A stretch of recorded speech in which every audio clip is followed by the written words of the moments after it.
আসসালামু আলাইকুম সবাইকে কেমন আছেন? আশা করি আপনারা সবাই ভালো আছেন। আমরাও খুব ভালো আছি। চলে আসলাম আপনাদের কাছে আমাদের আরো একটি নতুন ভিডিও নিয়ে। আজকে হচ্ছে আমাদের নানু বাড়িতে আমাদের লাস্ট ডে এবং আগামীকালকে আমরা চলে যাব বরিশাল, কারণ হচ্ছে রুমু আপুর রিসেপশন এবং সেই অনুষ্ঠান জয়েন করে আমরা সবাই আবার রওনা দেব আমার শ্বশুরবাড়ির উদ্দেশ্যে।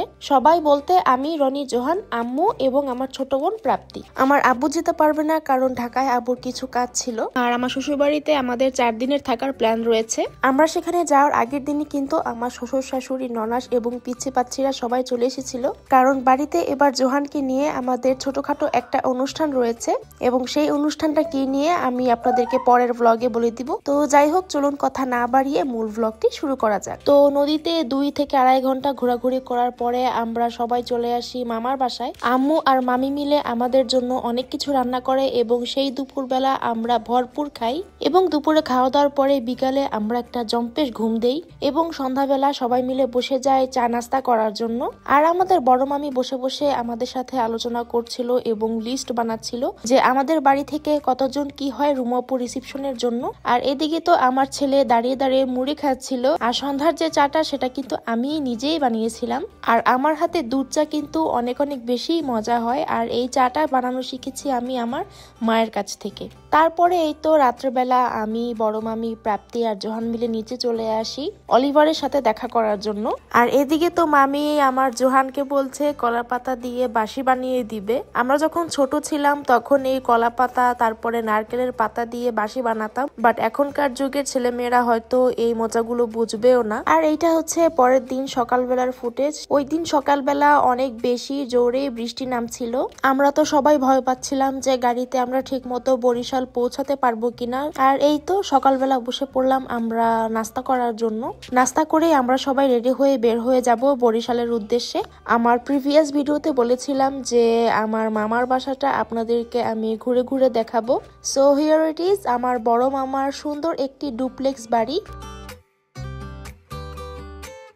এটা ছিল আমার বড় মামা এবং বড় মামির রুম, এবং এখন যেখানে আছি সেখানে হচ্ছে আমার মামাতো বোন থাকে। তো রাইট নাও আমার মামাতো বোন বাসায় নেই, সে হচ্ছে এখন ঢাকাতে, কারণ সে ঢাকাতে থেকে পড়াশোনা করে।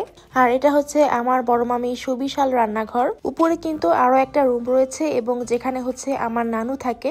এখন চলে যাচ্ছে আপনাদেরকে নিচের রুমগুলো দেখানোর জন্য। ডান পাশের যে রুমটা সেখানে আমার ছোট মামা আসলে থাকে, এবং বামের যে রুমটা দেখতে পাচ্ছেন সেটা হচ্ছে আমার বড় মামার অফিস রুম। এন্ড এইটা হচ্ছে আরো একটা গেস্ট রুম। এখানে যেরকম একটা ওয়াশরুম রয়েছে তারই সাথে রয়েছে একটা কিচেনও। আর এটা হচ্ছে সামনের সেই বসার সুবিশাল জায়গা। আর বড় মামার অফিস রুম, এখানে সে ইউনিয়ন পরিষদের যত রকমের বিচার ব্যবস্থা যা কিছু আছে সবকিছু করে।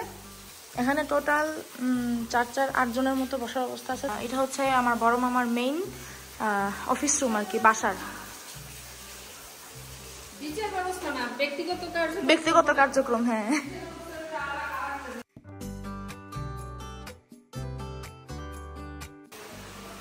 আর এটা হচ্ছে গ্যারেজ, এখানে হচ্ছে আমাদের অলিভার থাকে। Oliver, Oliver, high high, tata, তুমি ভালো থাকো অলিভার। ও কি এখানে থাকে মামি?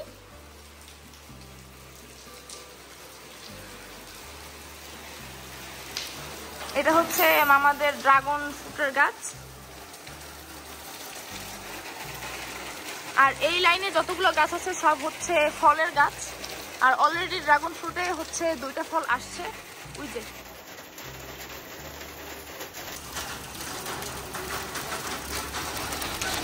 সো বৃষ্টি যখন একটু একটু থেমেছিল তখন আমরা সবাই মিলে গাড়িতে উঠে যাই বরিশাল যাওয়ার উদ্দেশ্যে। কিন্তু গাড়িতে ওঠার পরে আবারও ঝুম বৃষ্টি শুরু হয়ে যায়। আর আমি তো এদিকে খুব বেশি এক্সাইটেড ছিলাম যে রুমু আপুকে কখন আমি রিসেপশন লুকে দেখবো। তো কথা বলতে বলতে চলে আসলাম আমাদের প্রথম ফেরিঘাটে। আগে 10 মিনিট থেকে বরিশাল যেতে আমাদের 3টা ফেরিঘাট পার হতে হতো। এখন লেবুখালী ব্রিজটা হয়ে যাওয়াতে শুধুমাত্র বগা এবং লোহালিয়া ফেরিঘাটটা আমাদের পার হতে হয়।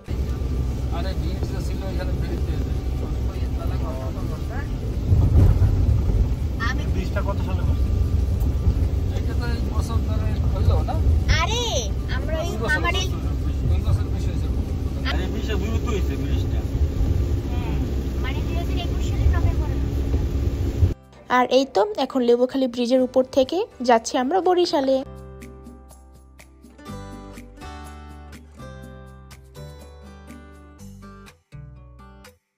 এই তো আমরা চলে এসেছি রুমু আপুর রিসিপশনে। ওই যে দেখা যাচ্ছে আমাদের দুলা ভাই দাঁড়িয়ে আছে আমাদেরকে রিসিভ করার জন্য।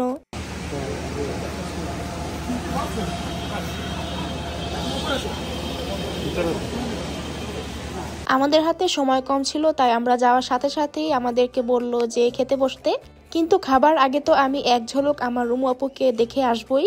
হ্যালো, আসসালামু আলাইকুম। তোমাকে তো অনেক সুন্দর লাগছে, জল জল করছে পুরা। খাইছো? হ্যাঁ, আজকে সুন্দর লাগতেছে অনেক আপু। হ্যাঁ, আমরা যখন গিয়েছিলাম তখন হচ্ছে কনভেনশন সেন্টারে কারেন্ট ছিল না, তো আপুর তখন অনেক কষ্ট হচ্ছিল। আর এরপরেই হচ্ছে 10 কি 15 মিনিটের মধ্যেই কারেন্ট চলে আসে, তো আমরা ঝটপট করে আগে আপুর সাথে কয়েকটা ছবি তুলে নিই। আর আমার তো দায়িত্ব যে আপুর কয়েকটা সুন্দর ভিডিও করে রাখা, তো রুমু আপুর কয়েকটা সুন্দর সুন্দর ছবি এবং সুন্দর সুন্দর ভিডিও করে আমি আবার খাবার টেবিলের এখানে চলে আসি এবং এসে দেখি যে রনিকে ছাগলের মাথাটা খেতে দেওয়া হয়েছে জামাই হিসেবে। তো এদিকে আবার রনি আমাকে একটু সাচ্ছিল যে তুমি অর্ধেক খাও, বাট আমি তো জীবনেও ছাগলের মাথা খাইনি, আর ওই দিনও আমার কেমন জানি খেতে ইচ্ছে করেনি। আমাদের খাওয়া দাওয়ার পরে আবার আব্বু, খালু এবং ভাইয়ারা বসে পড়ে খাবার জন্য। আর এই তো অনুষ্ঠান শেষে আমরা রওনা দিয়ে দিই আমার শ্বশুরবাড়ির উদ্দেশ্যে আবারও। বরিশাল থেকে কোটালীপাড়া যেতে খুব বেশি একটা সময় লাগে না। ও মাঝখান দিয়ে আমরা আসার সময় আবার আমার খালা শাশুড়ি বাসায় গিয়েছিলাম, ওইখানে হচ্ছে আমরা একটু হাত মুখ ধুয়ে ফ্রেশ হয়ে রেস্ট করে দেন আবার রওনা দিই।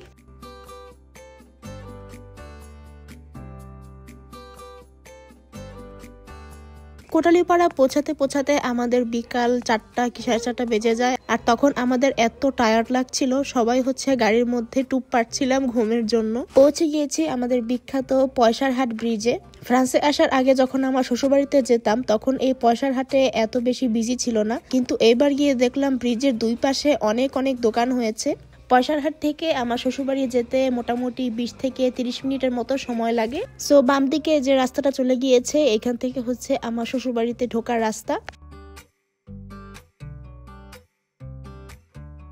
আর ওই যে দেখা যাচ্ছে আমার শ্বশুর বাড়ি। আমরা পৌঁছে গেছি শুনে সবাই হচ্ছে ঘাটলায় নেমে আমাদের জন্য ওয়েট করছিল।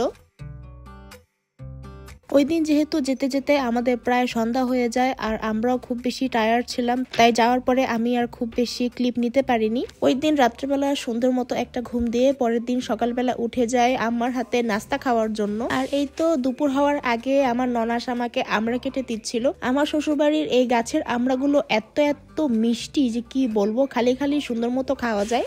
আর বিকালবেলা আমার খালা শাশুড়ি আমাদের জন্য তালের পিঠা বানিয়ে আনে কয়েক রকমের। আমি তো বসে বসে একা একা কয়েকটা খেয়ে ফেলেছিলাম। আর বিকালে চা নাস্তা খাওয়ার পরে আমরা সবাই মিলে বের হয়ে যাই একটু এদিক ওদিক হাঁটার জন্য। বের হতে হতে প্রায় তখন সন্ধ্যা হওয়ার পালা, কিন্তু কি আর করা, সবাই মিলে তো একটু বের হতেই হবে বাইরের হাওয়া খাওয়ার জন্য। আর এদিকে তো হাঁটতে হাঁটতে আমাদের বন্নি ম্যাডাম, প্রাপ্তি ম্যাডামও আসতেছিল। বাইরে নেমে হাঁটাহাঁটি করতে তখন এত ভালো লাগছিল, কারণ দুপুরের সেই কড়া রোদটা আর ছিল না, কিন্তু ছিল সন্ধ্যার একটা মৃদু মৃদু বাতাস। আর এই তো বাসায় আসার পরে আমার ছেলে খেলাধুলা শুরু করে দিয়েছিল, আর আমরা বসে বসে আব্বুর সাথে আলোচনা করছিলাম যে আমাদের অনুষ্ঠানটা কিরকম কি হবে। হ্যাঁ, কি লিখছো তুমি? কি লিখছো? মনোযোগ দিয়ে লেখে। রাতে শুতে যাবার আগে আমি এবং আমার সাথে যোগদান করেছিল পিচ্চি বাচ্চিরা একটু জম্পেশ আড্ডা দেওয়ার জন্য।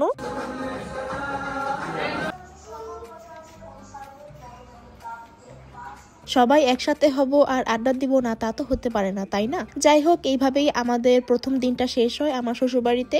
আজকের ব্লগটি তাহলে এই পর্যন্তই। সবার সাথে দেখা হবে আমার পরবর্তী কোনো ভিডিওতে। সেই পর্যন্ত আপনারা সবাই ভালো থাকবেন, সুস্থ থাকবেন, আমাদের জন্য দোয়া রাখবেন। আল্লাহ হাফেজ।